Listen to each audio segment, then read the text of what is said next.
আমার ছেলেটা ডাকতে বলে, আব্বু আর মনে হয় বাঁচবো না, আর মনে হয় বেঁচে থাকবো না, বাবা গো শেষ দেখা, আর পারছি না, একটা সপ্তাহ ক্ষুধার যন্ত্রণা সহ্য করতে পারি না, বাবা গো একটু কি খাবারের ব্যবস্থা করে দিতে পারো? ছোট ছেলে কান্দে, বড় ছেলে কান্দে, মেজো ছেলে কান্দে। আমার বিবি যখন আমার হাতের মধ্যে ব্যাগটা ধরে দিল, আমার বিবি ব্যাগটা ধরে দিয়ে বলে, স্বামী সন্তানদের আর বুঝ দিতে পারি না, প্রতিদিন পানির ভিতরে পাথর গুলো দিয়া সারাদিন ভরে জ্বালায়, আর বলি তোর বাবা আসবে এ রান্না করে দিব, বাবা আর কথা বলে তাদের ঘুম পাড়ায়। আজ 7টা দিন হয়ে গেল আর সন্তানেরা না খেয়ে আছে, ক্ষুধার্ত অবস্থায় আছে। এই সন্তানদের পেটে খাবার নাই, সন্তানেরা উঠতে পারে না। আপনার কাছে দাবি করব আজকে কিছু না কিছু খাবার নিয়ে আসবেন, কারণ আমার ছোট বাচ্চাটা একেবারে দুর্বল হয়ে গেছে। স্বামীরে, আমি আমার সন্তানদের চেহারা দেখলে সহ্য করতে পারি না, একটু খাবার নিয়ে আসবেন। আমি যখন ব্যাগটা নিয়ে বাইরে হয়ে গেলাম কাজের সন্ধানে, সারাদিন কেটে গেল গ্রামে গ্রামে, শহরের মধ্যে গেলাম, কেউ আমার একটা কাজ দিল না। কত মানুষের, কত ইহুদির বাড়ি গেলাম, খ্রিস্টানদের বাড়ি গেলাম, অমুসলিমের বাড়ি গেলাম, কেউ আমার একটা কাজ দিল না, একটু খাবারও আনতে পারলাম না। যখন বিকেল হলো, আমি যখন বাড়ির দিকে ফিরতেছিলাম, আমার ওই মাসুম বাচ্চার কান্নাটা বারবার হৃদয়ের ভিতরে লাগতেছিল। ওই ছেলেটা আসার সময় বলতেছিল, আব্বু আর পারি না, আব্বু গো আর পারি না, আপনি আমার জন্য কিছু খাবারের ব্যবস্থা করে আনবেন। ওই সন্তানের কান্না আমার হৃদয় কেড়ে নিছে। আমি স্বর্ণ ব্যাগ নিয়ে যখন আসতেছিলাম, কান্নার আওয়াজগুলো বারবার আমি বাবা আমার হৃদয়ের ভিতরে লাগতেছিল, আল্লাহ আমি যদি আজকেও খালি হাতে ফিরে যাই, আমার মাসুম বাচ্চাগুলো খাবার চাইলে খাবার দিতে পারবো না। বাচ্চাগুলো যখন ব্যাগে ধরবে, আব্বু কিছু আনছনি, আমি কি জবাব দিব, এই চিন্তা করতে করতে আসতেছিলাম। হঠাৎ দেখি পথের মধ্যে একটা গরু মরে পড়ে আছে, আর এই গরুটার গোস্ত কুকুর শিয়ালে ভাগ করে খায়। আমি কুকুর শিয়ালগুলো তাড়ায়া দিয়ে ওই মরা গরুর গোস্ত কেটে আনছি। ওই কুকুর শিয়ালগুলো তাড়ায়া দিয়া, এ ভাই মুবারক, কুকুর শিয়ালগুলো তাড়ায়া দিয়া ওই গরু থেকে কিছু অংশ গোস্ত কেটে এনে ওই মরা গরুর গোস্ত রান্না করে আমার কলিজার টুকরা সন্তানদের খাবার দিছি। আমি এই জন্য আপনার দিই নাই, আপনি ধনী মানুষ, আপনার ছেলেরে আমি গড়া গরুর গোস্ত কেমনে খাওয়াইব, এই জন্য আমি আপনার ছেলেরে দিই নাই। এর জন্য যদি অপরাধ হয়ে যায়, আপনি আপনার কাছে আমি ক্ষমা চাই, কারণ আমার মাসুম বাচ্চাগুলো না খেয়ে মারা যায় রে, ক্ষুধার যন্ত্রণা সহ্য করতে পারে না। আমি বাবা সন্তানের কান্না সহ্য করতে পারি না, আমি বাবা সন্তানের কান্না সহ্য, এই জন্য আমি গরম মরা পশুর গোস্ত এনে খাওয়াইলাম, আপনার সন্তানের আমি দিই নাই। এর জন্য যদি অপরাধ হয় আমি ক্ষমা চাই। মুবারক বলে, ভাই দাঁড়ান, আমারে মাফ করবেন। এক দড়ি বাড়ি গেছে, বাড়ি যে বিবিরে ডাক দে, কয় বিবিরে আমি মদিনায় যাব না রে, আমি হজ করতে যাব না, আমার আল্লাহ যদি আমারে ধরে কিয়ামতের ময়দানে সব বরবাদ হয়ে যাবে, আমি আল্লাহর কাছে কি জবাব দিব? আমার বাড়ির পাশের একজন মানুষ আর 7টা দিন তার চুলায় আগুন জ্বলে না, 7টা দিন কোনো খাবারের অবস্থা নেই, সন্তানগুলোরে মরা গরুর গোস্ত কেটে এনে খাওয়ায়।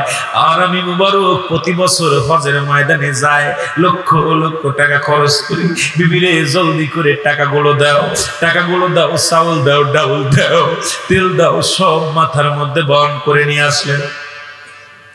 সব কিছু বহন করে নিয়ে চলে আসলেন। আব্দুল্লাহ ইবনে মুবারক কেনে বাড়িতে যে ডাক দিয়ে কয়, ভাই এই নাও তোমার সন্তানদের রান্না করে খাওয়াও গো, এই নাও চাউল, এই নাও ডাউল, এই নাও তেল, এই নাও টাকা, যত লাগে তত তোমার সন্তানদের খাওয়াও, আর আমারে মাফ করে দিও, আল্লাহ যেন আমারে মাফ করে দেয়। আমি তোমার খবর নিতে পারি না, আমি তোমার খবর নিতে পারি নাই। আল্লাহর দরবারে কি জবাব দিব? আমি মদিনায় যাব না, আমি হজ করতে যাব নাই, নাও টাকাগুলো নাও। আমার দেশের কত হাজি প্রতি বছর হজের মৌসুম আসলে মদিনায় চলে যায়। আমার দেশের কত হাজিরা ওই রমজান মাস আসলে দেখা যায় মদিনায় যে ঘোরাঘুরি করে, কিন্তু বাড়ির প্রতিবেশী একটা খেজুর পায় না, রমজান মাস ইফতার করার জন্য একটা খেজুর তাদের ছোটে না। ও হাজি ভাই, কিসের হজ করতে গেলাম, প্রতিবেশীর হকটা তুমি আদায় করতে পারলা না, এলাকার হক তুমি আদায় করতে পারলা না, আল্লাহর দরবারে কি জবাব দিবা? আল্লাহর দরবারে অধিকাংশ বান্দা ধরা পড়ে যাবে, বান্দার হক নষ্ট করার কারণে আল্লাহর আদালতে ধরা পড়ে যাবে। আমার আল্লাহ তাদের ছাড়বে না, আল্লাহ তাদের ছাড়বে না। জোরে জোরে চিল্লায় বলা যাবে আল্লাহু আকবার। আমার ভাইরা, আমার বন্ধুরা, যে কথাগুলো বলতেছিলাম, আব্দুল্লাহ ইবনে মুবারক বলে, ভাই আমি মদিনায় যাব না রে, আমি মক্কা মদিনায় আর হজ করতে যাব না। আব্দুল্লাহ ইবনে মুবারক মদিনায় গেলেন না। 45 দিন পরে হাজিরা বাড়ি ফিরে আসলেন। সব হাজি আব্দুল্লাহ ইবনে মুবারকের বাড়ি আসলেন। সবাই বলে, মুবারক রে তুমি কেমন মানুষ, একই সাথে তওয়াফ করলাম, একই সাথে হজ করলাম, একই তাঁবুর মধ্যে ঘুমাইলাম, একই সাথে ঘোরাঘুরি করলাম, তুমি আমাদের বলে আসলে না তুমি কবে ফ্লাইটে আসলা, কবে আসলা? মুবারক বলে, আল্লাহর কসম করে বলতেছে আমি মদিনায় যাই নাই, এবছর আমি মক্কা মদিনায় যাই নাই, এবছর আমি রাসূলুল্লাহর রওজা জিয়ারত করতে যাই নাই। হাজী সাহেবরা বলে, কেমন মিথ্যা কথা বলেন, একই তাঁবুর মধ্যে নামাজ পড়লাম, একই তাঁবুর মধ্যে ঘুমাইলাম, একই তাঁবুর মধ্যে খানা খাইলাম, কত না আরাফাতের ময়দানে ঘোরাঘুরি করলাম, রাসূলুল্লাহর রওজা জিয়ারত করলাম, আপনি বলেন জান নাই? হাজী মানুষ কেমন মিথ্যা কথা বলেন। মুবারক বলে, আল্লাহর কসম করে বলি ও আমার হাজী ভাইরা, এই বছর আমি মদিনায় যাইতে পারি নাই, মদিনায় যাই নাই। আমার আল্লাহ রাব্বুল আলামিন ইলহামের মাধ্যমে জানায় দেয়, মুবারক শুনে রাখো, শুনে রাখো, এই বছর মক্কা মদিনায় যত হাজিরা গেছে তোমার ওই দানের খাতিরে সমস্ত হাজিদের হজ আমি আল্লাহ কবুল করেছি। মুবারক শুনে নাও, তুমি তোমার প্রতিবেশীর হক আদায়ের জন্য আমি আল্লাহ এত খুশি হয়েছি। এবছর মক্কা মদিনায় যত হাজিরা আছে সকলের হজ কবুল হয়েছে তোমার ওসিলা করে। মুবারক রে, আর গোটা হাজিদের সামনে তোমারে সাজাইয়া তাদের সাথে নামাজ আদায় করাইছি, তাদের সঙ্গে তোমারে আমি তওয়াফ করাইছি, তাদের সঙ্গে সাজাইয়া তোমারে আমি তাদের সঙ্গে ঘুম পাড়াইছি। মুবারক রে, এই গত এবার মক্কা মদিনায় সকল হাজিদের সামনে তোমারে ঘোরা ফেরা করাইছি। জোরে জোরে চিল্লায়া বলা যাবে না সুবহানাল্লাহ। বাদশা শাহজাহান মসজিদ বানাইলেন, মসজিদ কমপ্লিট, প্রথম জুম্মার নামাজ আদায় করলেন। ইলহাম এসে গেল রাতের অন্ধকারে, বাদশা শাহজাহান যতগুলো মানুষ তোমরা নামাজ আদায় করেছো, কারণ নামাজ হয় নাই, আল্লাহু ইমাম সাহেবের নামাজ হয় নাই, তোমার নামাজ হয় নাই, মুসল্লিদের নামাজ হয় নাই। বাদশা শাহজাহান বড় টেনশনে পড়ে গেলেন, প্রেশানিত হয়ে গেলেন। আল্লাহ, এত কষ্ট করে সাধনা করে মসজিদ বানাইলাম, এই মসজিদে নামাজ যদি না হয় আল্লাহ এখন কি করার আছে? কয় বাচ্চা শাহজাহান রে, তোমার মসজিদের কিবলা নির্ণয় ঠিক হয় নাই, কারণ শরীয়তের কিবলা হলো কাবা, দুজানের কিবলা নবী, মোনাজাতের কিবলা আরশে আজিম। জোরে জোরে চিল্লায় বলা যাবে না সুবহানাল্লাহ। পরের জুম্মার নামাজ আদায় করলেন, একই সংবাদ। তৃতীয় জুম্মার নামাজ আদায় করলেন, একই সংবাদ। বাচ্চা শাহজাহান রে, এই মসজিদে যত মুসল্লি নামাজ আদায় করেছে কারোর নামাজ হয় নাই, কারুর নামাজই হয় নাই রে বাদশা। বাদশা পেরেশানিত হয়ে গেলেন, উজিরকে ডাকতে বলো, উজির রে কি করা যায়? এত সাধনা করে মসজিদ বানাইলাম, এত কষ্ট করে মসজিদ বানাইলাম, 10,000 কর্মী দিয়া 10টা বছর সাধনা করে এত সুন্দর একখানা মসজিদ বানাইলাম, এই মসজিদে যদি নামাজ কারুর কবর না হয় তাহলে কি করণীয় আছে? উজির বলে, হুজুর মসজিদটা ভেঙে ফেলতে হবে, ভেঙে আবার নতুন করে করতে হবে। বাদশা শাহজাহান বলে, উজির শোনো, পৃথিবীর মধ্যে আমার মসজিদের গায়ে যদি একটা টাচ লাগাও, মসজিদের গায়ের একটা ইট খসাও, আমি বাদশার কলিজাটা ভেঙে যাবে। এরে আমি বেঁচে থাকতে আমার মসজিদে আঘাত করতে আমি দিব না। আমি আমার মৌলার এত ভালোবাসি, এই মসজিদের মধ্যে যদি তুমি আঘাত করো, এই মসজিদ যদি ভেঙে দাও, তার আগে আমাকে তোমরা দুনিয়া থেকে বিদায় করে দাও।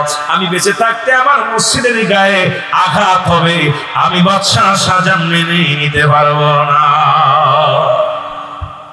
কত ভালোবাসা মসজিদ। বলেন কি উপায় হবে? যেহেতু মসজিদের কিবলা নির্ণয় ঠিক হয় নাই, এখন কি করা যাবে? যে কোনো একটা উপায় বাইর করতে হবে। লোকজন বললেন, হুজুর আবেগ দিয়ে কাজ হবে না, বাস্তব এখন স্বীকার করতে হবে। যেহেতু মসজিদের কিবলা নির্ণয় ঠিক হয় নাই, আমরা নামাজও পড়তে পারবো না, কি করা যাবে?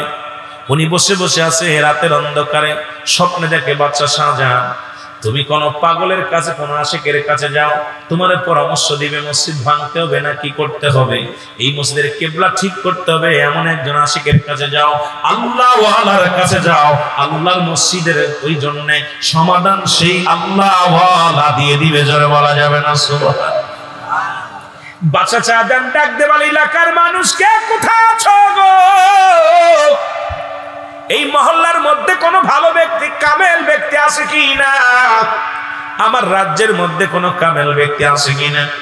খবর নেওয়া হলো, খবর নিয়ে খবর শুনতে পাইলেন ওই মহল্লার মধ্যে একজন কামেল ব্যক্তি আছে, তার নাম হলো আল্লাহর ওলি নিজামউদ্দিন আউলিয়া। জোরে জোরে চিল্লায়া বলা যাবে না সুবহানাল্লাহ। নাম কি? জোরে বলেন, নাম কি? নিজামউদ্দিন আউলিয়া। যিনি ছিলেন খুনি, যিনি ছিলেন ডাকাত, এই নিজামউদ্দিন আউলিয়া আল্লাহ কেমন ভাবে পাগল বানাইছে। আজকের মধ্যে এমনও পাপী আছে রে, আল্লাহর দরবারে চোখের পানি টাস করে মেরে দিছে। আমার আল্লাহ, আপনি 100 বছর করে নামাজ আদায় করেন, রোজা রাখেন, হজ করেন, কিন্তু আজকে কোন পাগলের দোয়া কবুল হয়ে গেছে। আমার মওলা জানেন মুসলমান, সারা জীবন ইবাদত বন্দেগী করেছো, মরণের সময় কালেমা জোটে নাই, সারা জীবন নাফরমানি করছো, মরণের সময় উচ্চ আওয়াজে কালেমা পড়তে পড়তে মৃত্যুবরণ করেছো। কে ইমানদার নিয়ে ইমান নিয়ে মরবে, কি ইমান হারাম হয়ে মরবে, আল্লাহ ভালো জানে। জোরে বলেন ঠিক কিনা? এর নিজামউদ্দিন আউলিয়া ডাকতে বলে, হুজুর আপনি এসেছেন এত কষ্ট করে গো, এই মসজিদের এই দায়িত্ব আল্লাহ আমারে দেয় না। মসজিদের কিবলা যদি নির্ণয় ঠিক করতে হয়, এই মসজিদটা ভেঙে ফেলতে হবে, নতুন করে বানাইতে হবে।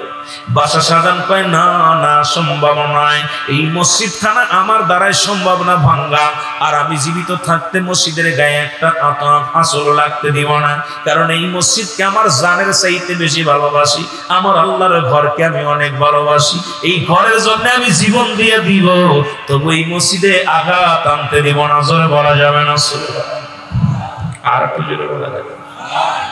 এর নিজামউদ্দিন আউলিয়া ডাকতে বলে, তাহলে একজন ব্যক্তি আছে গো, যিনি আপনার মসজিদের কিবলা নির্ণয় ঠিক করে দিবে, আমি তার সন্ধান দিয়ে দিলাম, নাও লিখে নাও। কয় নামটা কি? তাড়াতাড়ি বলো। কয় নামটা হলো, যিনি দিল্লির জঙ্গলে বাস করে, আর 60 বছর জঙ্গলে কাটাইতেছে। কয় বছর? জোরে বলেন কয় বছর? জোরে বলেন কয় বছর? 60 বছর দিল্লি। এ কি এলো? ওঠাউঠি করেন, বসেন। দিল্লির জুম্মা মসজিদ, বসেন। এই যে আপনারা সব শুরু করেছেন। দিল্লির জুম্মা মসজিদ, জোরে বলেন আল্লাহু আকবার। একটু জোরে বলা যাবে না আল্লাহু আকবার? আল্লাহু আকবার। 60 বছর দিল্লির জঙ্গলে উনি ইবাদত বন্দেগী অবস্থায় আছে। দুনিয়ার কোনো ফল খায় না, দুনিয়ার কোনো খাদ্য গ্রহণ করে না, গাছের লতা পাতা খায় আর সিজদার মধ্যে পড়ে কান্দে। আল্লাহর দরবারে 60টা বছর উনি সিজদায় পড়ে পড়ে কান্দে, আল্লাহ আমারে তুমি মাফ করে দাও, দুনিয়ার মুখাফেক্কি না। এই পাগলটারে যদি সন্ধান খুঁজে নিতে পারেন তাহলে আপনার মসজিদটা ঠিক করার একটা সমাধান দিয়ে দিবে। বলে এই পাগলটার নাম তুমি জানোনি? নিজামুদ্দিন আউলিয়া বলে তার নামটা ভালো করে লিখে নাও। তার নাম হলো আল্লাহর ওলি হারে বারেশা রাহমাতুল্লাহ আলাইহি। জোরে জোরে চিল্লায়া বলা যাবে না সুবহানাল্লাহ? আর একটু জোরে বলা যাবে না? নাম কি? আরে বারে শাহ। সুবহানাল্লাহ। আল্লাহর ওলি হারে বারেশা রাহমাতুল্লাহ আলাইহি। যদি এর সন্ধান খুঁজতে পাও তোমার মসজিদের কিবলা নির্ণয় ঠিক করে দিবেন। বাদশা শাহজাহান বাড়ি আসলেন, খানার জন্য বাস্তা ভরে চাউল ডাউল, খাবার যা লাগবে পানি গাদার পিঠে লাগাইয়া, গোড়ার পিঠে লাগাইয়া রওনা হয়ে গেলেন জঙ্গলের দিকে। দিল্লির জঙ্গলে একটা দিন নয়, দুটি দিন নয়, 5টা দিন কেটে গেল জঙ্গলের মধ্যে। কোথাও খুঁজে পায় নাই পাগলটারে। খুঁজতে খুঁজতে যায় দেখে এক পাগল সিজদার মধ্যে পড়ে কান্দে, আল্লাহ আমি পাপী, আমি গুনাহগার, আমি পাপী, আমি অপরাধী। আল্লাহ তোমার এই দরবারে শুকরিয়া আদায় করি, তবু আমার জিন্দা রাখছো রে আল্লাহ। আমি অপরাধ করেছি, অপরাধীরে তুমি জিন্দা রাখছো আল্লাহ। আমি দুনিয়ার মুখাফেক্কি নয় আল্লাহ, তোমার মুখাফেক্কি। আল্লাহ আমার মরণের পরে দুনিয়াতে যত যন্ত্রণা দাও দাও, ওই মরণের পরে যেন আমি জান্নাত পাই, ওই মরণের পরে যেন তোমার দিদার পাই, তোমার হাবিবের দিদার পাই। পাগলটা চোখের পানি ফেলায়া ফেলায় কাঁদতেছে। আল্লাহর ওলির কান্না দেখে বাদশা শাহজাহান দাঁড়ায়া গেলেন জঙ্গলের পাশে। ডাকতে বলে, হুজুর, ও হুজুর আপনার নাম? কয় আমার নাম কি করবে? কোনো আপনারে আমি খুঁজতেছিলাম, একজন আশিকরে খুঁজতেছিলাম, কিন্তু যে লোকটারে আমি খুঁজতেছি সেই লোকটা আমার একটু উপকার করবে। কই কি উপকার করবে বলো? বলে আগে তারে খুঁজা পাইনি, তারপরে বলবো। তাহলে তো আমি দেখে যে বাদশা সাহেব দেখে যে লোকটা দাঁড়ায় আছে, তার গায়ের মধ্যে কোনো বস্তু নাই, শুধু হাড্ডি গুলো। এই লোকটা সিজদার মধ্যে পড়ে আছে, দাঁড়াইতে পারে না, উঠে দাঁড়াইতে পারে না, থরথর করে কাঁপে। বাদশা শাহজাহান বলে, পাগল, আমি যার পাগল দেওয়ানা রে, তুমি কি তার খবর বলতে পারো? বলে, ও বাদশা, তুমি মনে হয় বাদশা শাহজাহান। জোরে বলা যাবে না? আপনি আমার নামটা জানলেন কেমন করে? ভাই আপনার রাজ্যে আমি বাস করি, যেহেতু আমি দিল্লির পাগল, আর আপনি দিল্লির বাদশাহ, সুতরাং আপনার রাজ্যে যেহেতু বাস করি, আমার বাদশার আমি নাম জানবো না, এটা কেমন করে হয়? যেহেতু আপনার জঙ্গলে আমি বাস করি, এই জন্য আপনার নামটা জানি। আপনি দেশে তো যান না, জঙ্গলে থাকেন। কয়েকদিন দুদিন নয়, আমি আর 60টা বছর এই জঙ্গলের মধ্যে, এই জঙ্গলে পশু পাখির লগে চলাফেরা করি, আর আমার মাওলার গোলামি করি। কয় তাহলে আপনার নাম মনে হয় আল্লাহর ওলি হারে বারেশা? পাগলা কয়, জি ঠিকই বলছেন, আমার নাম হলো আল্লাহর ওলি হারে বারেশা। আমি পাগল আর 60টা বছর সাধনার জগতে আছি মাওলারে পাওয়ার জন্য। এই মাওলার সাধনায় ডুব দিছি, মুরাকাবায় আছি, আমার মাওলার পাগল দেওয়ানা হয়ে আছি। জোরে জোরে চিল্লায়া বলা যাবে না সুবহানাল্লাহ? হ্যাঁ, পরিচয় হয়ে গেল দুজনে। এবারে আল্লাহর ওলি ডাক দিয়ে বলে, বাদশা শাহজাহান, কিসের জন্য তুমি জঙ্গলে আসছো গো? তুমি কি আমার মতো জঙ্গলে কাটাইবা দিন পাই না? কেন আসছো বলো? বলে, হুজুর এসেছি, আমি বড় বিপদে পড়েছি। আমি একখানা মসজিদ বানাইছি, মসজিদটা 10টা বছর সাধনা করে বানাইলাম, 10,000 কর্মী দিয়ে কোরআন খতম দিয়ে আমি মসজিদখানা বানাইলাম। এই মসজিদের কেবলা নির্ণয় হয় নাই, সবাই বলছে মসজিদখানা ভেঙে ফেলতে হবে। আমি বলেছি আমার মসজিদ আমি ভাঙতে পারবো না, ওই যতদিন আমার জান আছে রে, আমার মসজিদে আমি আঘাত করতে দিব না। আর যদি মসজিদ আঘাত করতে আমাকে দুনিয়া থেকে বিদায় করে দাও, আমি আপনার কদমের মধ্যে আছি, ওই একটা সমাধান আমার দিয়া দেন। ওই মসজিদটা কেমনে কিবলা নির্ণয় করা যায়? বাদশার কথা শুনে আল্লাহর লিহারে বারাসা ডাক দে কয়, তোর মসজিদে তো সোজা করা কোনো ব্যাপারই না, ও তো ধাক্কা দিয়েই সোজা করে দেয়া যায়। জোরে জোরে চিল্লায় বলা যাবে না মারহাবা। পাগলা পারে না হাঁটতে, কেউ তো সোজা করে ধাক্কা দিয়ে সরে দিয়েছে। আল্লাহর ডাক দে বলে, তবে শর্ত আছে রে। বলে কি শর্ত? বলে আমার জীবনে 60টা বছর ইবাদত বন্দেগীর মধ্যে কাটাইলাম, জীবনে বাড়ি গেলাম না, শাদী করলাম না, জীবনে জঙ্গলায় আমি বাস করলাম, জীবনে কোনো চিন্তা ভাবনা না, একমাত্র মাওলার পাগল হয়ে আছি আমি, ইবাদত বন্দেগীর মধ্যে পড়ে আছি আমি, সাধক মানুষ। জীবনে একটা শখ আমার, আমি যদি মারা যাই আমারে তোমার মসজিদের মেম্বারের সামনে দাফন করবানি। ওই মসজিদের মেম্বারের সামনে যদি আমার দাফন করো, তাহলে তোমার মসজিদটা কেবল আমি নির্ণয় ঠিক করে দিব। বাদশা শাহজাহান কয়, বড় আশা করে মসজিদ বানাইলাম, ওই মসজিদের মেম্বারের উপর সামনে আমি ঘুমাইবো, মুয়াজ্জিনের আযান শুনবো, ইমাম সাহেব সূরা কিরাত পড়বে, কোরআন তেলাওয়াত করবে, আমি শুনবো। এইবার আল্লাহর উনি হারে বারাসা ডাক দিয়ে কয়, বাদশা শাহজাহান রে, আমি পাগল, জীবনে কোনদিন আরামের বিছানায় ঘুমাই নাই, জীবনে একটু ভালো খাবার খাই নাই, আর 60টা বছর সাধনা করি আমার মাওলার জন্য আমি জীবনটা কাটাইলাম। তুমি যদি একবার আমার ওই মসজিদের সামনে শোয়ার অনুমতি দাও, ওই মসজিদের মেম্বারের সামনে শুইয়া মুয়াজ্জিন আযান দিবে, সালাতু খায়রুম মিনান নাওম, আমি ওই সময় মসজিদের ওই আযান শুনবো, কবরে শুইয়া ওই কোরআন শরীফ তেলাওয়াত করবে ইমাম সাহেব, আমি মসজিদের মধ্যে মসজিদের পাশে শুইয়া শুইয়া শুনবো। যদি আমারে তুমি ওই মসজিদের মেম্বারের সামনে শোয়ার অনুমতি দাও রে, মরণের পরে আমার লাশখানা ওখানে রাখবা, যদি ওয়াদা করতে পারো তোমার মসজিদের কিবলা আমি নির্ণয় ঠিক করে দিব। জোরে জোরে চিল্লায়া বলা যাবে না মারহাবা। বাদশাকে আমি রাজি। অনেক লম্বা বড় ইতিহাস। বাদশা বলে আমি রাজি।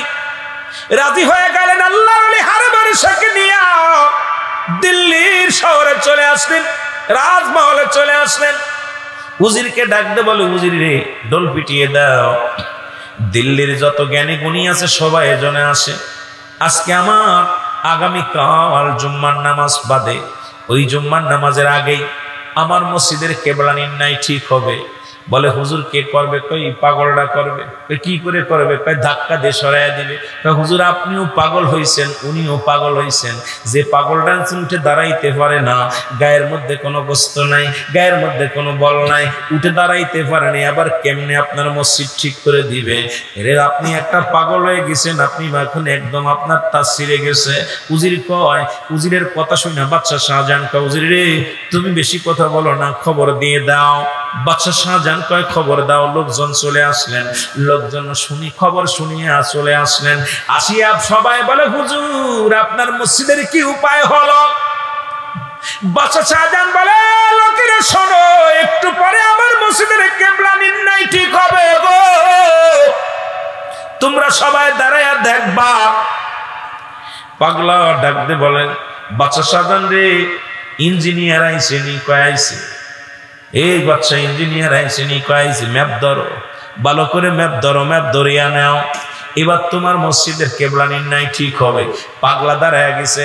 এবার লোকজনে কয়, বাদশা শাহজাহান তোমার মাথাটা গেছে গা, কারে ধরে নিয়ে এসো, তো উঠতেই পারে না, ও আবার মসজিদ তোমার ধাক্কা দিয়ে সোজা করে দিবে কেমনে? কয়েক কথা বলো না, তোমরা বেশি কথা বলো না, দাঁড়াও। ইঞ্জিনিয়ার আসলেন, ইঞ্জিনিয়ার আসিয়া ম্যাপ ধরলেন, ম্যাপ ধরিয়া বলেন এইভাবে পড়বে। ও মুসলমান, এবার আল্লাহর লিহারে বারাসা 2 রাকাত নামাজ। এই পৃথিবীর মধ্যে একজন মুসলমান আল্লাহর ওলি শিবলি রহমাতুল্লাহ আলাইহির একটা কথা মনে পড়ে গেল। এই জন্য এই কথাটা বলা পর আমি মুবারকের আলোচনাটা টানতে নিয়ে আসবো। মনে রাখবেন রে মুসলমান, এরে একজন যুবক মদিনায় যাইয়া প্রতিদিন রাসূলুল্লাহর কবর, রাসূলুল্লাহর রওজার পাশে ঘোরাঘুরি করে। হাজিরা যায়, বলে লাব্বাইক ইয়া রাসূলুল্লাহ, লাব্বাইক ইয়া হাবিবাল্লাহ বলে কান্দে। কিন্তু এই যুবকটা কান্দে, আব্বা আব্বা বলে কান্দে, আব্বা আব্বা বলে কান্দে। ওই আল্লাহর ওলি শিবির রহমাতুল্লাহ উনিও গেছেন মদিনা শরীফ হজ করতে, জিয়ারত করতে। এই শিবির রহমাতুল্লাহ তাকায় দেখে একজন যুবক রাসূলুল্লাহ রওজার পাশে দাঁড়ায় দাঁড়ায় কান্দে আর বলে আব্বু আব্বু আব্বু বলে কান্দে। এরা শিবির রহমাতুল্লাহ ডাকতে বলে যুবক, আমি আজ 3টা দিন লক্ষ্য করি মদিনায় যারা হজ করতেছে সবাই বলে লাব্বাইক ইয়া রাসূলুল্লাহ, নবীর রওজা ঘরে আর লাব্বাইক আল্লাহুম্মা জিন্নি মিনান নার, গুনাহ মাফের জন্য কান্দে। ও যুবক, আজ 3টা দিন দেখি তুমি শুধু আব্বা আব্বা বলে কান্দরে। যুবক যুবক বলে আপনার কাছে কি বলবো, আমি দুনিয়ার মধ্যে ছোট্ট যখন ছোট্ট মানুষটা, আমার আব্বা যান মসজিদে নামাজের জন্য যাইতো, সব মুসল্লির নামাজ শেষ করে বাইরে চলে আসতো, ইমাম সাহেব নামাজ শেষ করে বাইরে চলে আসতো। কিন্তু আমার আব্বা যান মসজিদের মধ্যে বইয়া বইয়া চোখের পানি ছেড়ে কাঁদতো আর বলতো আল্লাহ মদিনায় যাবো, রাসূলুল্লাহর রওজা জিয়ারত করব। এই স্বপ্ন নিয়েছিল, হঠাৎ আমার আব্বা জান দুনিয়া থেকে বিদায় হয়ে যায়, মারা যায়। আব্বা জান মারা গেলেন, আমি বড় হলাম, ব্যবসা বাণিজ্য করলাম, আয় রোজগার করলাম। এরপরে আমার টাকা পয়সা হলো, আমি আজকে মদিনা জিয়ারত করতে আসি, রাসূলুল্লাহর রওজা জিয়ারত করতে আসি। কিন্তু আইসা দেখি আমার বাবার নামের সঙ্গে কত নাম পরিচিত নাম পাওয়া যায়, আব্বার চেহারার সঙ্গে অনেক মানুষের চেহারা মিলে যায়, কিন্তু আমার আব্বারে খুঁজে পাই না, আব্বার কথা মনে পড়ে যায়। আজকে আমার আব্বার কত বড় মায়া লাগে, আজকে যদি আমার আব্বা জীবিত থাকতো রাসূলুল্লাহ রওজা জিয়ারত করতে আসতে পারতো, নবীজির রওজা জিয়ারত করতো, নবীজির রওজা মোবারক জিয়ারত করতো। এই জন্য আমার আব্বার কথা বারবার মনে পড়ে যায়। আল্লাহর ওলি এ মুসলমান শুনে নাও গো, ডাকতে বলে যুবক, পৃথিবীর মধ্যে সবার বাবা বেঁচে থাকে না, পৃথিবীর মধ্যে বাবা চলে যাবে, তুমিও চলে যাবা। যার রওজা ধরে কান্দো তিনিও ছিল এতিম। যখন নবীজির বয়স মাত্র 6 মাস, মায়ের গর্ভে বাবা দুনিয়া থেকে বিদায়। 6 বছর বয়সে মাকে হারাইছে, 6 বছর 7 মাস বয়সে দাদাকে হারাইছে। নবীজি এতিম, এই পৃথিবীর মধ্যে আমি শিবির রহমাতুল্লাহ এতিম। এই দুনিয়ার মধ্যে আমার বাবা নাই, আমার মা নাই, আমি নবীর রওজায় এসে কান্দি আমার আব্বা মার জন্য। যুবক কান্দে আর বলে হুজুর, কত স্বপ্ন ছিল আমার বাবার মদিনায় আসবে, কত স্বপ্ন ছিল রাসূলুল্লাহ রওজা জিয়ারত করবে, কত স্বপ্ন ছিল আমি বড় হব, আমি ইনকাম করব, আমার বাবা মদিনায় আসবে। আল্লাহ আমার বাবার নিয়ে গেছে, আমি এতিম।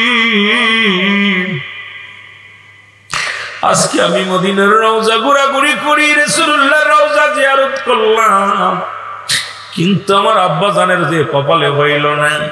জীবনে বড় দুঃখ থাকতো না যদি শুনতে পারতাম রাসূলুল্লাহর সঙ্গে মদিনাওয়ালার আমার আব্বা জানের কবরে সাক্ষাৎ হয়ে গেছে, যোগাযোগ হয়ে গেছে, জীবনে কোনো দুঃখ ছিল না। এরে আল্লাহর শিবির রহমাতুল্লাহ 2 রাকাত নামাজ পড়ে আল্লাহর দরবারে কান্দে, মালিক জীবনে আমার জন্য কিছু চাই নাই, ও আমার আল্লাহ। আজকে এই যুবকটা তার বাবাকে এত ভালোবাসে, এই যুবকটা তার বাবার জন্য 3টা দিন ধরে কান্দে, চোখের পানি ফেলাইয়া মুখের মধ্যে গা হয়ে গেছে রে। এই যুবক খালি কান্দে, আব্বু আব্বু বলে কান্দে। যুবক চোখের পানিগুলো মুছে ডাকতে বলে আল্লাহর ওলি,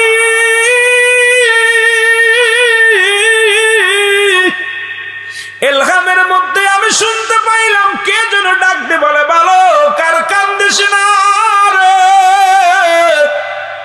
তোর বাবার কবরের লগে মদিনাওয়ালার সাক্ষাৎ হয়ে গেছে, বলা যাবে না সুবহানাল্লাহ। আর এমন ছেলেরা ইকা যায় মরণের পরে একবারও ছেলে কান্দে না। ইন্তেকালের পরে 7টা হক, ইন্তেকালের আগে 7টা হক। এই 14টা হক হলো সন্তান। এই দুনিয়ার মধ্যে মুসলমান পিতা পুত্র সন্তানের হক, মুসলমান বাবার প্রতি সন্তানের 14টা হক। এই 14টা হকের মধ্যে দুনিয়ায় জিন্দা থাকতে 7টা, মৃত্যুর পরে 7টা। এই মৃত্যুর পরে 1 নম্বরে তাদের জন্য সবরেসানি করা, 2 নম্বর তাদের জন্য মাগফিরাত কামনা করা। ও মুসলমান, 7 নম্বরে আসতেছে মুসলমান ওরে সময় মতো সময় করে বাবা মার কবরটা জিয়ারত করা। এখন আমার দেশের সন্তানেরা কবরটাও দিয়া পর বাবার কবর ভুইলা যায়, মার কবর ভুইলা যায়। এই দুনিয়ার সন্তানেরা শুই না নাও, এই দুনিয়ার মধ্যে তোমাদেরকে দুনিয়ার মধ্যে আসার জন্য লালন পালন করতে কত কষ্ট করেছে তোমার মা বাবা, তাদের জন্য একটু দোয়া করার সময় পাওনার যুবক। এ যুবক, আমি এই কথা বলতে চাইয়া এই জন্য বলে গেলাম, পৃথিবীর মধ্যে মা বাবার খেদমত করো, মা বাবার সম্মান করো, তাজিম করো। বাবার খেদমত মার খেদমত বেশি বেশি করো। জোরে জোরে চিল্লায়া বলা যাবে না আল্লাহু আকবার। এ আমার ভাইরা, আমার বন্ধুরা, আমার আমি যে কথাগুলো বলতেছিলাম প্রতিবেশীর হকের কথা গো, মনে আসেনি বাবা? নাম কি? আব্দুল্লাহ ইবনে মুবারক। আল্লাহু আকবার বলো না। এই মুবারক মদিনায় হজ করতে রওনা দিছে রে। মদিনায় হজ করতে যাইতেছে, পিছন থেকে ছোট্ট ছেলে ডাক দে বলে, আব্বু দাঁড়াও। ছেলে বলতে, আব্বা দাঁড়াও। ছেলে ডাক দে বলে, বাবা কই যাও? কই মদিনায় যায়, হজ করতে যায়। বলে, বাবা গো তুমি মদিনায় যাও, আমার একটু গরুর গোস্তের ব্যবস্থা করে দাও। আমার পরানে গোস্ত চেয়েছে, আমি গোস্ত খাবো গো বাবা। সুবহানাল্লাহ বলেন না? কি খাবো? গোস্ত খাবো, গরুর গোস্ত খাবো। বাবা ডাকতে বলে, বাবা রে তুমি কেন গোস্ত খাইতে চাও? তুমি কি জানো না আমি মদিনায় যাচ্ছি, হজ করতে যাই, রাসূলুল্লাহর রওজা জিয়ারত করতে যাই। বলে, বাবা গো আমার পরানে গোস্ত চেয়েছে, আমি গোস্ত খাবো। বাবা কয়, বাবা রে তোমার পরানে গোস্ত চেয়েছে, কেন চাইলো বলো? বাবা তোমার গোস্ত কারো খাওয়া দেখছো নি? বলে, বাবা গো পাশের বাড়ি, ওই বাড়িতে গিয়েছিলাম, দেখি গোস্ত রান্না করতেছে, গরুর গোস্ত। আমি তাদের বাড়িতে গেলাম, সালাম দিলাম, এরপরে একটু গোস্ত চাইলাম, একটু গোস্ত দেয় নাই। এখন আমার পরানে বড় গোস্ত চাই, আমাকে একটু গোস্ত দাও। এই কথা শুনিয়ে আব্দুল্লাহ ইবনে মুবারক বলে, বাবা দাঁড়াও আমি দেখে আসি। উনি গেলেন, গুটি গুটি পায়ে প্রতিবেশীর বাড়িতে গেলেন, যা বললেন, সালাম দিলেন, আসসালামু আলাইকুম ইয়া আহলাল বাইত। ঘরের ভিতর থেকে উত্তর আসে, ওয়ালাইকুম আসসালাম। কই ভাই? ও ভাই আব্দুল্লাহ ইবনে মুবারক, আপনি আমার বাড়ি আইছেন, আমি বড় ধন্য হয়ে গেছি। আপনার মতো একজন হাজী মানুষ, আপনি একজন আল্লাহওয়ালা মানুষ, আপনি আমার বাড়িতে আসছেন, আমি বড় ধন্য। বলে, আগে বলো তুমি কি মুসলমান? বলে, হ্যাঁ। তুমি কি কোরআন শরীফ পড়তে পারো? বলে, পারি। কোরআন শরীফই যারা ব্যবহার করছে প্রতিবেশীর বিষয়ে তুমি কি জানো? কয় জানি। তাহলে তোমার বাড়ি থেকে গোস্ত পাকানো হয়েছে? বলে, হ্যাঁ। আমার ছেলে কি চেয়েছিল? বলে, হ্যাঁ চেয়েছিল। তাহলে কেন দিলে না? ও মুসলমান, আজকে আমরা অনেক টাকাওয়ালারা বাজারে যে বড় বড় মাছগুলো কিনে নিয়ে আসি, আর গরিব মানুষ তাকায় তাকায় দেখে, আর আল্লাহ আমার ভ্যাংচা লোক বানাইলা, বড় লোক নাকের গোড়া দিয়ে বড় বড় মাছগুলো কিনে নিয়ে যায়, জীবনে খাইতে পারলাম না। আল্লাহর দরবারে তোর নামাজ রোজা কিচ্ছু কবুল হবে না। শুই না, প্রতিবেশীর কষ্ট যদি দিতে না পারো না মুসলমান, এমন ভাবে রান্না করবা, এমন ভাবে তুমি এটা লইবা, এটা যেন মানুষের চোখে না পড়ে, নজরে না পড়ে। তুমি প্রতিবেশীর গোস্ত রান্না করো, এমন ভাবে ডেকে রান্না করো, এটার গিরান যেন কারণ নাকে না লাগে রে মুসলমান। আজকে অনেকের বাড়ি গোস্ত পাকায়, রাস্তা দিয়ে যায়, এত সুন্দর গিরান কয়। ওরে গরিবের ছেলে ডাক দে, আল্লাহ গরিব বানাইছো, বছরে একবারও 1 পিস গোস্ত পরানে হয় না, কপালে হয় না। ওই যে আল্লাহ বলে ডাক দিছে রে বড় লোক, আল্লাহর দরবারে, আল্লাহর আদালতে তুই ধরা পড়ে যাবি, সারা পাওয়া সম্ভব নয়। জোরে জোরে চিল্লায়া বলা যাবে না আল্লাহু আকবার। কষ্ট হচ্ছে আপনাদের? আব্দুল্লাহ ইবনে মুবারক ডাক দিয়ে বলে, ভাই আপনি যদি মুসলমান হন তাহলে আমার ছেলেকে কেন গোস্ত দিলেন না? বাড়িতে গোস্ত পাঠাইলেন, এরপরে কেন গোস্ত দিলেন না? মোবারক বলা পর বলে আমি দিই নাই, এই জন্য আমার ভালো লাগে নাই তাই দিই নাই। কেন দিই নাই তোমার আমি কি করে বোঝাই বলে ভাই? বলে কি হয়েছে বলো? বলে ভাই রে মোবারক, তুমি প্রতি বছর মদিনায় যাও, লক্ষ লক্ষ টাকা খরচ করো। আজকে আমাদের গ্রামে, আপনাদের গ্রামে এমন ধনী আছে রে, তারা যদি ঠিক মতো যাকাত পরিশোধ করে, হো মুসলমান, যাকাত ফিতরা যদি ঠিক মতো দেয়, ওই যাকাতের টাকা দিয়া এলাকার মানুষগুলো ধনী হয়ে যায়, সবাই খাইতে পারে, সবার অভাব-অনাটন দূর হয়ে যায়। এমনও মানুষ এত টাকা যাকাত হয়েছে শতকরা 2.5 টাকা। আজকে কোটি কোটি টাকা ব্যাংক ব্যালেন্স করছো, কোটি কোটি টাকা ব্যাংকে পাচার করেছো, বিদেশে পাচার করেছো, প্রতিবেশী না খেয়ে মারা যায়, আল্লাহর দরবারে কি জবাব দিবা? এই জবাব দিতে পারবা না, সবকিছু করে থাকবে।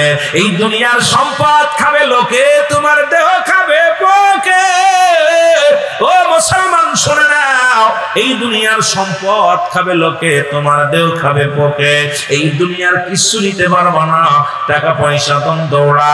কার জন্য ঘুষ খাও, কার জন্য সুদ খাও, কার জন্য জিনা করো, কার জন্য ব্যভিচার করো, কার জন্য মানুষকে ঠগাও, কার জন্য এত ক্ষমতার বাহাদুরি করো, লাফালাফি করো, গায়ের জোর দেখাও, কিছু থাকবে না, সব চূর্ণ বিচ্ছিন্ন করে দিবে আমার আল্লাহ।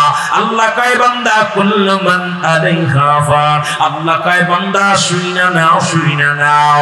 আল্লাহ ডাক দে বলে বান্দা শুইনা নাও গো,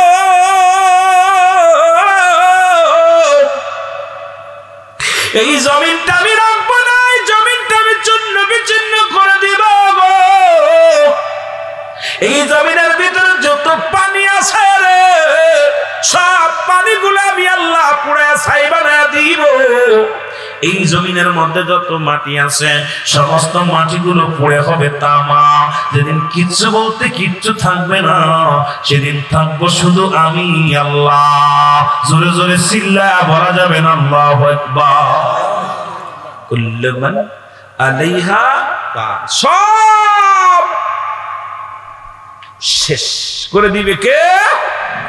জোরে বলেন করে দিবে কে? কার জন্য তুমি সুদ খাও, কার জন্য ঘুষ খাও, কার জন্য তুমি লুটতারাজ করো, কার জন্য এত ক্ষমতা আর বাহাদুরি করো? কেউ তো তোমার না। এই জমিনটা তোমার না, আসমানের মধ্যে যা কিছু আছে রে মুসলমান, ছেলে মেয়ে পরিবার ও পরিজন কেউ তোমার নয়। আর তাই তো আমি পিরাইটা আলোচনার মধ্যে বলি, এই দুনিয়ার সম্পদ খাবে লোকে, তোমার দেহ খাবে ফকে। সম্পদ খাবে কিসে? লোকে খাবে, আর দেহ খাবে পোকায় খাবে। মনের বেদনা আয় হায় বুঝাইলে কেউ বোঝে না, আইরে শোনাইলে কেউ শোনেন না, হায়রে শোনেন সাহে মদিনা লা ইলাহা। আরো জোরে বলেন লা ইলাহা। আরে যে ফিলিস চলে ঘোরাঘুরি করো না। লা ইলাহা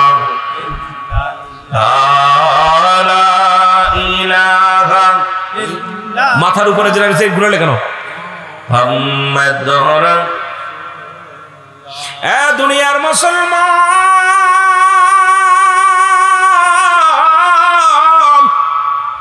দিলের কান্ডা লাগা শোনো।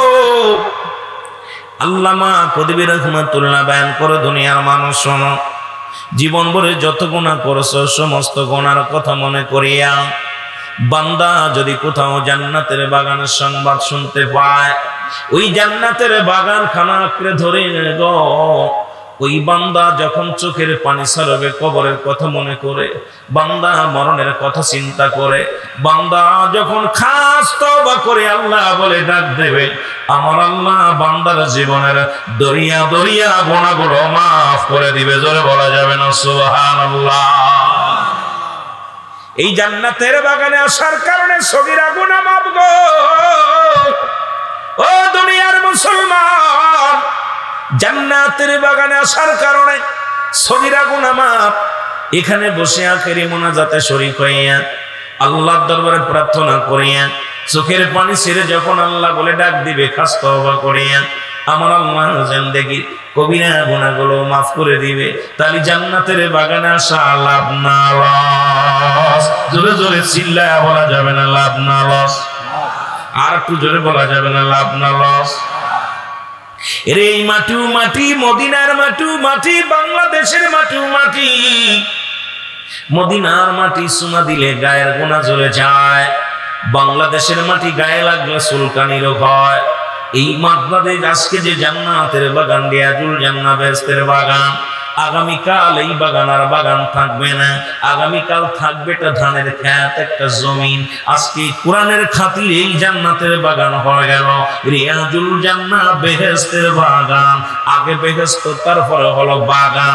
আর জান্নাতের বাগানে জাহান্নামীরা বসবে না, জান্নাতীরা পাগল হয়ে বসবে। কোন জাহান্নামী জান্নাতের বাগান আসতে পারবে না, জান্নাতের বাগানে ঢুকতে পারবে না। দূর থেকে শুধু দেখার সুযোগটা আল্লাহ তাদের দান করবে, ভিতরে প্রবেশের হুকুম থাকবে না, ঢুকতে পারবে না।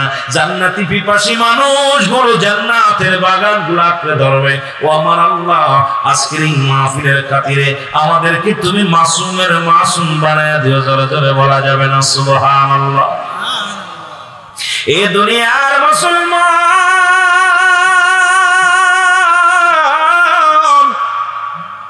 পৃথিবীর মধ্যে আসার একটা সিরিয়াল আছে যার কোনো সিরিয়াল নয়। পৃথিবীর মধ্যে আসার একটা সিরিয়াল আছে যার কোনো সিরিয়াল নাই। দেখা যায় বাবা জিন্দা, সন্তান দুনিয়ার মধ্যে নাই। সন্তান জিন্দা, বাবা দুনিয়ার মধ্যে নাই। সন্তানের লাশ বাবার কাঁধে, বাবার লাশ সন্তানের কাঁধে রে। এই দুনিয়ার মধ্যে লাশ ভাই ব্যক্তি জানে রে, সন্তানের লাশ কত ভারী, বাবার লাশ কত ভারী, একমাত্র বাবাই জানে, সন্তান জানে।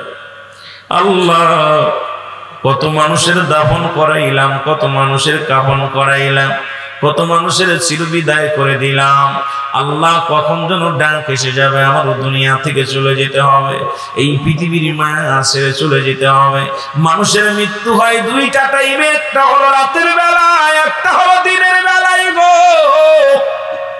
দুইটা টাইমে মরণ হয়, একটা হলো রাতের বেলা, একটা হলো দিনের বেলা। ও বান্দা, আমার আল্লাহ দিন শুরু করেছে নামাজ দিয়া, রাত শুরু করেছে নামাজ দিয়া। ও মুসলমান শোনো, দিনের শুরু হলো মুসলমান ফজর, ফজরে 2 রাকাত সুন্নাত নামাজ তুমি আদায় করলা, সঙ্গে সঙ্গে তুমি হয়ে গেলা আমার রাসূলের প্রেমিক। ও মুসলমান শোনো, এখন সুন্নাত বলে দাবি করো, মুসলমান বলে দাবি করো।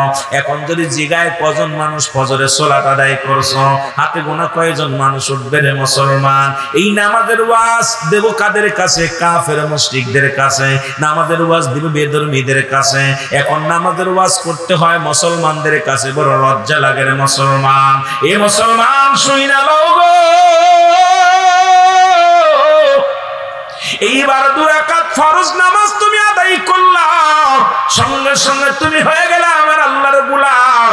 ও বান্দা, দিনের মধ্যে যদি তোমার মরণ হয়, তুমি হবা আমার আল্লাহর গোলাম, রাসূলের প্রেমিক। জোরে জোরে চিল্লায় বলা যাবে না সুবহানাল্লাহ। এখন রাসূলের প্রেমিক হইতে পারলে না, আল্লাহর গোলাম হইতে পারলে না, হকুল্লাহ আল্লাহর হক আদায় করতে পারলা না। ও মুসলমান শোনো, এখন আল্লাহর হক আদায় যদি না কইরা চলে যাও, আল্লাহ রাব্বুল আলামিন কোনদিন তোমারে ছাড়বে না। আল্লাহর বিধান যদি না মানো মুসলমান, রাসূলের বিধান মানলা না, ইসলামের বিধান মানলা না, আবার আমি আল্লাহর বিধান মানলা না, তুমি কেমন মুসলমান আমার বুঝি আসে না। তোমার জন্য আমার আল্লাহ রেখে দিয়েছে, আল্লাহ বলে বিসমিল্লাহির রাহমানির রাহিম উইদ্দাতুল কাফিরিন। কাফের বেঈমান মুনাফিকদের জন্য আমার আল্লাহ প্রস্তুতি রাখছে, একটা নয়, দুটি নয়, 7টা জাহান্নাম। কিরা কিরা যাবেন একটু হাত দুখাই না তুলে দেখা। যাবেন? কেডা কেডা যাবে? হাই হাই, একটু যাইতো না? ও ভাই, জাহান্নামে যাইবেন না? যাবেন না? সত্যি কেউ স্বীকার হয় না। কাম সারছে বালা জায়গা তো, আগুন পাওয়া যাইব, কথা বোঝেন, আগুন পাওয়া যাইব, সাপ পাওয়া যাইব, বিচ্ছু পাওয়া যাইব, গরম পানি পাওয়া যাইব, হাই নিফাসের পানি পাওয়া যাইব, খুব আরামদায়ক জায়গা, খালি গজব আর গজব। গাছের একটা জাহান্নামের গেটে একটা গাছ লাগানো আছে, যা কোন নামে কাঁটাযুক্ত গাছ। এই গাছটা ধীরে ধীরে মানুষটা একদম শিব মানুষ খা গাছের মতো খেয়ে ফেলবে, কেউ যাইতে চাই না। আল্লাহু আকবার বলেন না, আরো জোরে। এর কত গুনাহ করছি রে মওলা জীবনে, মাফ করে দাও মাহফিলের খাতিরে, বলেন মাফ করে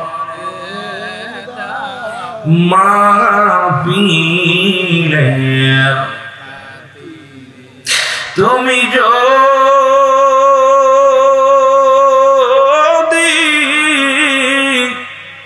মাফ না করো আল্লাহ বান্দারে, আইরে তুমি যদি মাফ না করো আল্লাহ বান্দারে, তোমার বান্দা যাবে গো মওলা কার কাছে, তোমার বান্দা যাবে গো আল্লাহ কার কাছে। রহমান রহিম নামটি শুনেছি, মাফ করে দাও ওই নামের খাতিরে, লা ইলাহা। চার ব্যবস্থা করছেন, আরো জোরে বলেন লা ইলাহা। এ দুনিয়ার মুসলমান,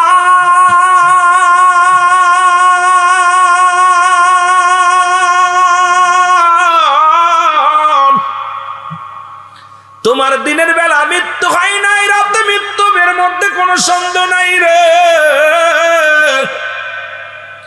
দিনের শেষ করলা, দিনের মধ্যে নিয়ামত গুলো ভক্ষণ করলা, আল্লাহর সঙ্গে নাফরমানি করলা, নবীর সঙ্গে দুশমনি করলা। ও বান্দা, রাতের মধ্যে তোমার মৃত্যুতে পারে, এর মধ্যে কোনো সন্দেহ নাই। পরে রাত্রে শুরু হলো মাগরিব রে মুসলমান, 3 রাকাত ফরজ নামাজ তুমি আদায় করলা, সঙ্গে সঙ্গে তুমি হয়ে গেলা আমার আল্লাহর গোলাম। এবার 2 রাকাত সুন্নাত নামাজ তুমি আদায় করলা, সঙ্গে সঙ্গে তুমি হয়ে গেলা আমার নবীর প্রেমিক। ও মুসলমান, মুসলমান বলে দাবি করো তুমি, নবীর উম্মত বলে দাবি করো মুসলমান। আর প্রতিদিন নবীর সুন্নাতকে ইনকার করো, নবীর সুন্নাতকে শুরু করে চলো রে মুসলমান, আল্লাহর গোলামি করতে পারো না। তুমি কেমন মুসলমান? রাতের মধ্যে যদি তোমার মৃত্যু হয়, তুমি হবার আমার আল্লাহর গোলাম, রাসূলের প্রেমিক। জোরে জোরে চিল্লায় বলা যাবে না সুবহানাল্লাহ। এই নামাজের ওয়াজ করব কি রে মুসলমান? দিলের কান্ডা লাগা শোনো। রাসূল বললেন, সাহাবীরা রে, তোমরা কেউ কি আমার সাথে জান্নাতে যেতে চাও? নবীজি বলেন, সাহাবীরা বলে, ইয়া রাসূলুল্লাহ, ইয়া হাবিবাল্লাহ, কে বা না চায় আপনার সঙ্গে জান্নাতে যেতে? সবাই এক বাক্যে বললেন, হুজুর আমরা জান্নাতে যেতে চাই। আমি আজকে মাহফিলের মধ্যে আপনাদের হাত দুখানি দেখতে চাই, কারা কারা রাসূলুল্লাহর সঙ্গে জান্নাতে যেতে চান? জোরে জোরে বলেন আল্লাহু আকবার, আমিন বলেন।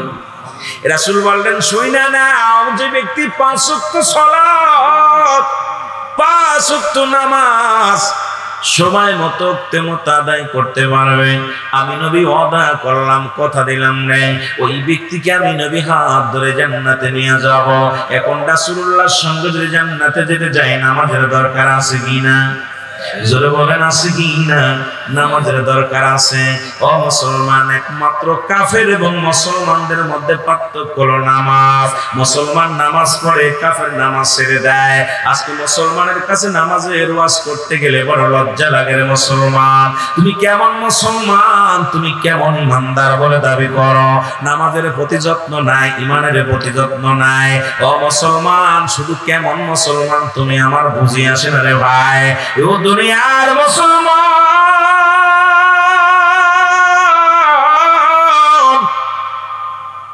রাসূলুল্লাহর একজন গরীব সাহাবী নাম হলো আব্দুল্লাহ আনসারী গো। আব্দুল্লাহ আনসারী প্রতিদিন রাসূলুল্লাহর কাছে ওয়াজ শুনে যায়। নবী বলেন হায়াতি খায়রুল লাকুম, আমার নবী বলে আমি হায়াতের জিন্দেগিটা আমার উম্মতের জন্য করলেন শুরু। শরীয়তে তাকাইবেন নবী, হাকিকতে তাকাইবেন নবী, মারিফতে তাকাই, কবরের মধ্যে নবী, মিজানের মধ্যে নবী। আরে নবীর বিরুদ্ধে কথা বইলা তুমি কেমন বইলা মুসলমান বলে দাবি করো? নবী কয় হায়াতি খায়রুল লাকুম। এখন আমার দেশের কিছু মানুষ কয় নবীও মানুষ, আমরাও মানুষ, নবীরা হলো গুনাহ থেকে মুক্ত, আমরা গুনাহে যুক্ত। এখন নবীর সঙ্গে যারা মেশাল দেয়, ওই আলেম উলামা শোনো, নবীর সঙ্গে কোনো মেশাল চলে না, মেশাল চলে না। নবী বলছে উম্মতিরা রে, আমি নবী দুনিয়ার মধ্যে আগমন করেছি কারণ আমার উম্মতের সঙ্গে কথাবার্তা বলেছি, আমার উম্মতের সঙ্গে চলাফেরা করেছি, এবং উম্মতের সঙ্গে চলাফেরা সংসার জীবন করেছি। এই জন্য আমার উম্মতের জীবন বড় ধন্য। এখন আমাদের দেশের অনেক আলেম উলামা কয় নবী আমগার মতো মানুষ।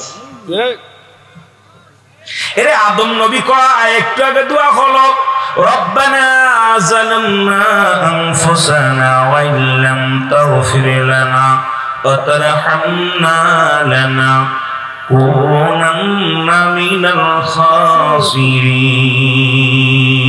ও বাবারা শুনে নাও, আদম কয় রব্বানা যালামনা, আমি আল্লাহ জালিমদের অন্তর্ভুক্ত হয়ে গেছি।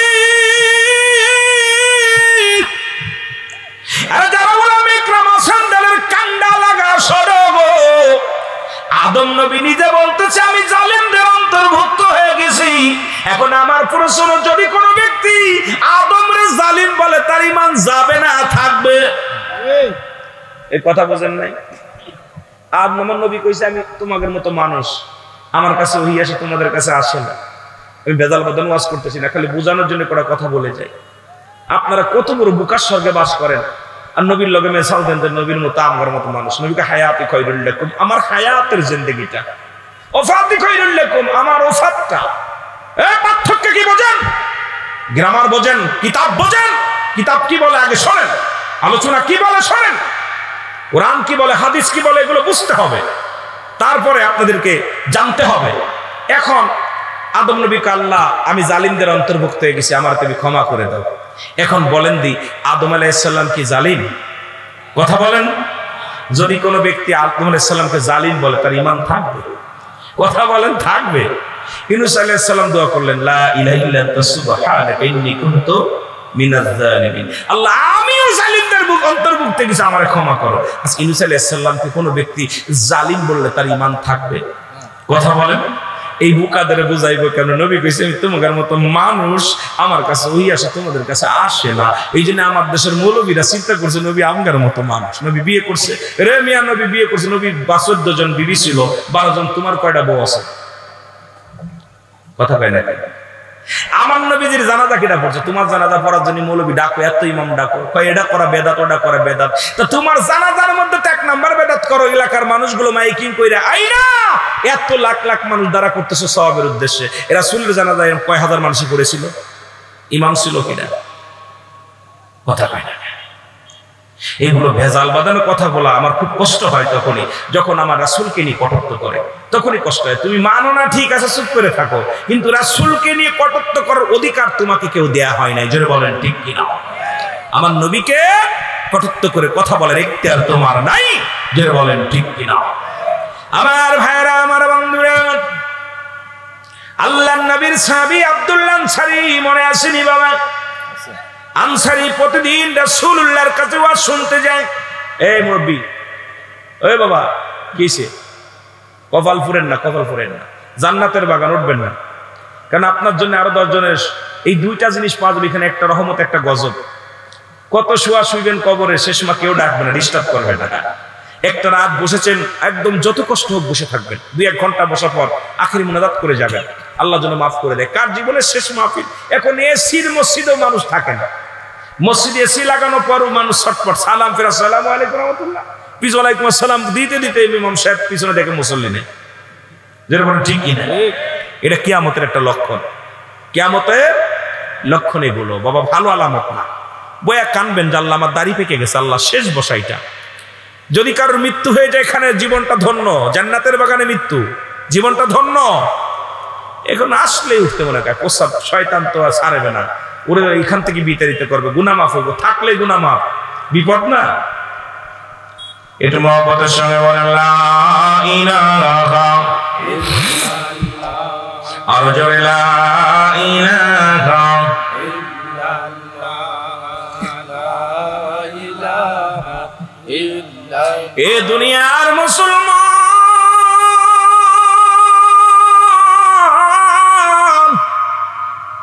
আনসারী বাড়ি গেলেন, বিবি ডাক দিয়ে বলে স্বামীরে আপনি এত দেরি হলো কেন? আপনার নবীর কাছ থেকে আসতে, নামাজ পড়ে আসতে এত দেরি হলো কেন? রাসূলুল্লাহ সাহাবী ডাক দিয়ে বলো, আমার বিবি, আমার রাসূল আজকে একটা ওয়াজ করছে, ওয়াজটা শুনতে যায় দেরি হয়ে গেছে। নবীজি ওয়াজ করছে, নবীর ওয়াজ শুনতে যায় দেরি হয়ে গেছে। বিবি ডাক দিয়ে কয় স্বামী, আমার নবীজি কি ওয়াজ করছে একটু আমার শোনায় যাও, আমার একটু বলো। এরে বাবা, সাহাবীদের বিবিরা কেমন ছিল, আমাদের বিবিরা কেমন? আজকে আমার মা বোনেরা যারা আছেন তারা ধন্য, শুনে নেন গো মা। আনসারী ডাকতে বলে, বিবি রে, আল্লাহর নবী ওয়াজ করছে, কোন ব্যক্তি যদি 5 ওয়াক্ত সালাত, 5 ওয়াক্ত নামাজ সময় মতো আদায় করতে পারে, জামাতের সঙ্গে বা সময় মতো আদায় করতে পারে, আমি নবী তার হাত ধরে জান্নাতে নিয়ে যাব। সুবহানাল্লাহ। আর একটু জোরে। বিবি ডাকতে বলে, স্বামী আপনার কাছে জীবনে কোনো কিছুর দাবি করি নাই, টাকার দাবি করি না, বালাখানার দাবি করি না, জীবনে কোনো সম্পদের দাবি করি না, ছোট্ট একটা দাবি, আমার একটু সুযোগ করে দিবেন, আপনি আমার স্বামী, আমিও যেন সময় মতো সালাত আদায় করতে পারি, আমিও যেন রাসূলুল্লাহর হাত ধরে রাসূলুল্লাহর সঙ্গে আপনার সঙ্গে জান্নাতে যেতে পারি। জোরে জোরে চিল্লায়া বলা যাবে না সুবহানাল্লাহ? আমিও যেন রাসূলুল্লাহর সঙ্গে জান্নাতে যেতে পারি রে। নবীজির পিছে সাহাবী প্রতিনিয়ত নামাজ আদায় করেন, মুসল্লি کرام দাঁড়ায় যায়, রাসূলুল্লাহ নামাজ শেষ করে দেখে আনসারী আর দেখা যায় না। নবীজি বললেন, আমার সাহাবীরা রে, আমি প্রতিদিন দেখি আমার আনসারী নামাজে আসে, কিন্তু নামাজ শেষ করার পর আমি আর তারে দেখতে পাই না, দৌড়ায়া চলে যায়, মসজিদ থেকে বাইরে হয়ে যায়। সাহাবীরা বলে, হুজুর হয়তো আনসারী দুনিয়ার কোনো প্রেমে পড়ে গেছে, দুনিয়ার কোনো ঝামেলার মধ্যে আছে। নবী কয়, না না, আমি নবী নিজেই খবর নিব আনসারীর কি অবস্থা, আমি নবী নিজেই খবর নিব। রাসূলুল্লাহ নামাজ শেষ করে চলে গেলেন আনসারীর বাড়িতে। বাড়িতে যে সালাম দা, আসসালামু আলাইকুম ইয়া আহলাল বাইত, একবার নয়, দুবার নয়, 3-3বার সালাম দিলেন রহমতের নবী, রাহমাতাল লিল আলামিন। সালামের জবাব পাইলেন না। নবীজি মন ভরা ব্যথা নিয়ে, কষ্ট নিয়ে চলে আসলেন। পিছন থেকে সাহাবী সালাম দেন, আলাইকুম আসসালাম ইয়া রাসূলুল্লাহ, ওয়া আলাইকুম আসসালাম ইয়া হাবিবাল্লাহ, ওয়া আলাইকুম আসসালাম ইয়া রাহমাতাল লিল আলামিন। জোরে জোরে চিল্লায়া বলা যাবে না আল্লাহু আকবার।